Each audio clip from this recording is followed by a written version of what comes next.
नमस्कार, मैं अभी भारतीय जीवन बीमा निगम के सासाराम कार्यालय के प्रवेश द्वार पर मैं मौजूद हूँ। यहाँ पर कुछ अभिकर्ता 1 सितंबर से हड़ताल किए हुए हैं।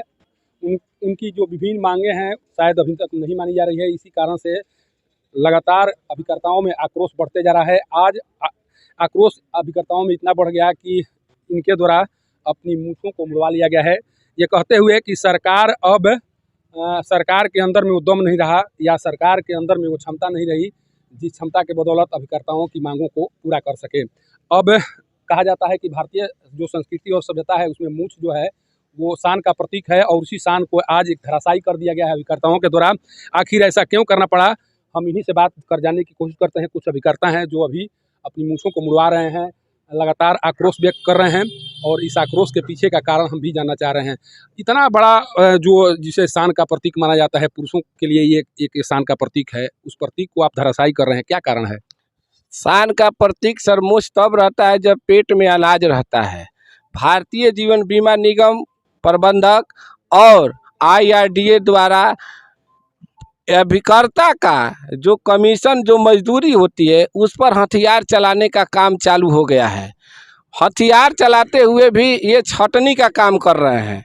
जैसे कि भारतीय जीवन बीमा निगम ऑनलाइन और बैंकिंग सेक्टर के द्वारा बीमा करवा रही है, तो जो बैंक से हम लोग को तो यहाँ पर न क्रेडिट कार्ड की सुविधा है, न कोई लोन दिलवाने का है, न कोई प्रकार का लोन नहीं दिवाते हैं। बैंक में लोग जाता है, बैंक से लोन मिलता है, वहाँ पर बड़ा बड़ा पॉलिसी हो जाती है, हम लोग ताकते रह जाते हैं। IRDA कह रही है कि हम आप लोग के कमीशन को जो समाचार माध्यम से मिला है कि कमीशन का जो स्ट्रक्चर है वह रसीद और बॉन्ड पर छापा जाएगा।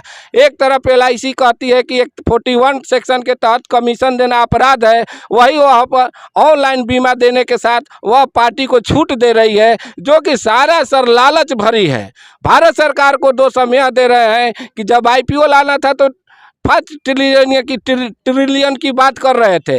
अभी विभिन्न तरह के अभिकर्ताओं 12 लाख अभिकर्ताओं के साथ खिलवाड़ हो रहा है। भारत सरकार इसमें चुप्पी साधी। जो भी कस्टमर हैं अगर ऑनलाइन बीमा लेते हैं तो उसमें आपकी कमीशन की कहाँ बात आ गई?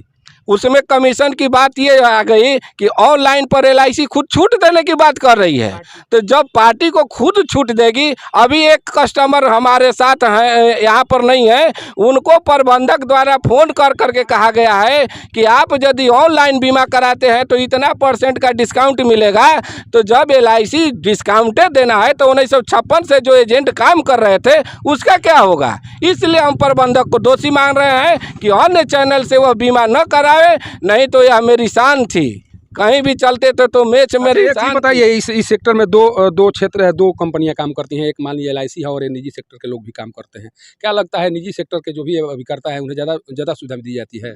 निजी सेक्टर के पास बैंक का लोन कराने का सुविधा है, डेबिट कार्ड, क्रेडिट कार्ड, विभिन्न तरह की सुविधा है। उन लोगों के पास जो लोग जाते हैं काम करवाने तो वहीं पर बीमा ले लेते हैं। हम लोग कर सर दरवाजे पर जा कर के माथा पीटना पड़ता है, सर इंश्योरेंस अपनी फैमिली के लिए करवा लीजिए। तो हम लोग को ज़्यादा मशक्क़त करना पड़ता है, जबकि निजी कंपनी वाले को आराम से मिलता है। नहीं तो LIC की तरह वह भी बिना बैंकिंग का काम करे, इसके बाद हमसे अभी तुलना करें, हम लोग उनसे आगे रहेंगे। अच्छा, यहाँ के स्टाफ का व्यवहार क्या रहता है? चूँकि आपको कस्टमर से भी जूझना पड़ता है, यहाँ आकर जब भी आप पॉलिसी जमा करते हैं, रिन्यूअल हो या फिर नया बीमा जो करते हैं, उस दौरान यहाँ के जो अधिकारी और कर्मी हैं उनका रवैया कैसा रहता है? उनका रवैया रहता है कि बार बार समय के अनुसार कहते हैं कि हमको चाहिए।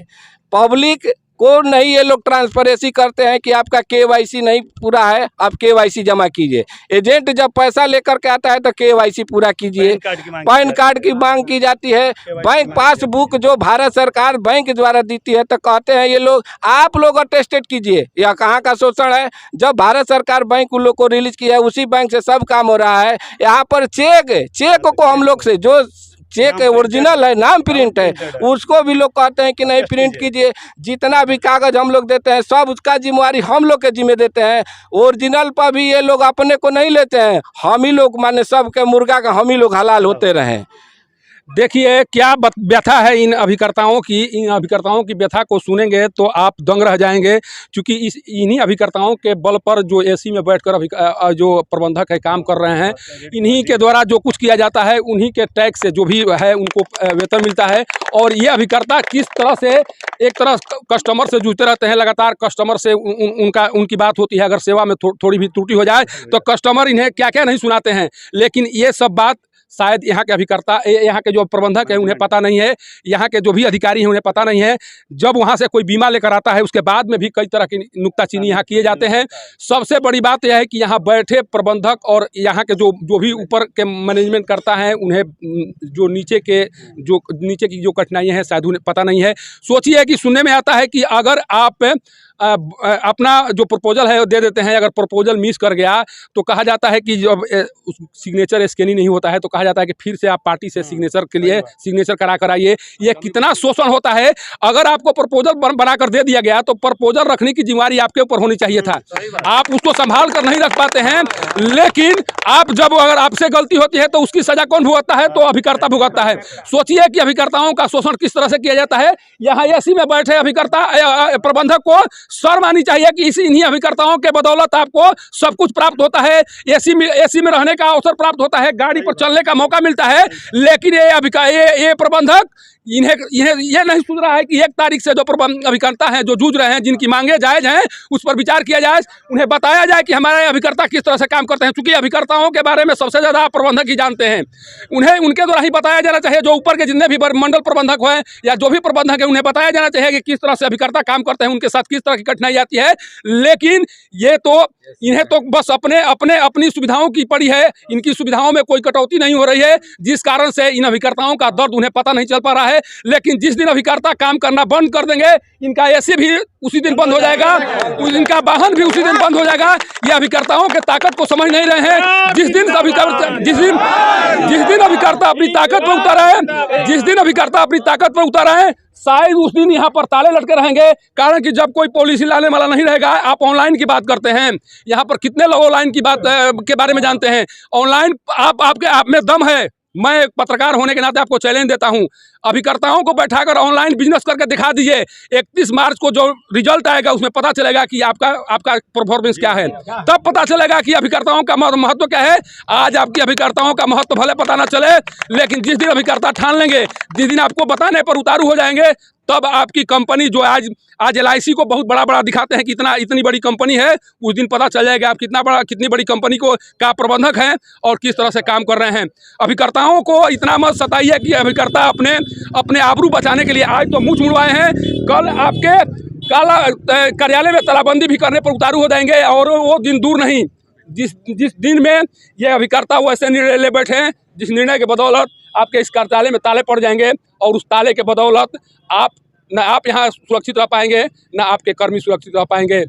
जब तक से अभिकर्ताओं के मान सम्मान का ख्याल नहीं रखेंगे तो हो सकता है कि आपके मान सम्मान पर भी आँच आ जाए और उस आँच को आप बर्दाश्त नहीं कर पाएंगे। भारतीय जीवन बीमा कार्यालय से पब्लिक न्यूज़ के लिए सत्येंद्र चौबे की रिपोर्ट।